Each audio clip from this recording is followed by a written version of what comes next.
Première épître aux Thessaloniciens, chapitre 4. Frères et sœurs chrétiens, vous avez appris de nous comment vous devez vivre pour plaire à Dieu, et c'est bien de cette façon que vous vivez. Mais faites encore des progrès. Nous vous demandons et nous vous conseillons cela au nom du Seigneur Jésus. En effet, vous connaissez les conseils que nous vous avons donnés de la part du Seigneur Jésus. Ce que Dieu veut, c'est que vous soyez entièrement à lui. N'ayez pas une vie immorale. Chacun de vous doit bien choisir sa femme pour mener une vie digne de respect, qui plaît à Dieu. Ne vous laissez pas entraîner par les mauvais désirs, comme les autres qui ne connaissent pas Dieu. À ce sujet, personne ne doit faire de tort à sa sœur ou à son frère chrétien, ni les tromper.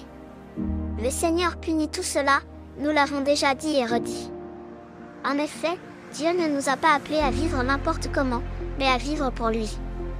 C'est pourquoi celui qui rejette ses conseils ne rejette pas un homme, c'est Dieu qui le rejette, lui qui vous donne son Esprit Saint.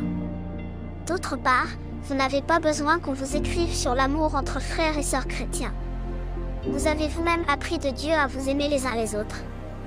D'ailleurs, c'est ce que vous faites envers tous les chrétiens dans toute la Macédoine, mais nous vous encourageons à faire encore des progrès. Cherchez à vivre en paix, occupez-vous de vos affaires, travaillez de vos mains, comme nous vous l'avons demandé. Alors ceux qui ne sont pas chrétiens respecteront votre façon de vivre. De plus, vous ne dépendrez pas des autres. Frères et sœurs, nous voulons vous faire connaître la vérité au sujet des morts. Ainsi vous ne serez pas tristes comme les autres qui n'ont aucune espérance. Nous croyons que Jésus est mort et qu'il s'est relevé de la mort.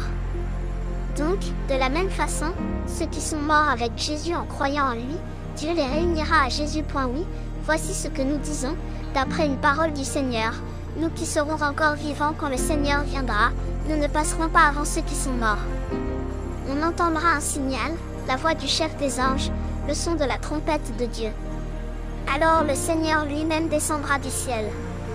Ceux qui sont morts en croyant au Christ, se relèveront de la mort les premiers. Ensuite, nous qui serons encore vivants, nous serons emportés ensemble avec eux sur les nuages, en montant vers le Seigneur pour le rencontrer. Et ainsi nous serons avec le Seigneur pour toujours. Alors, encouragez-vous les uns les autres avec ces paroles.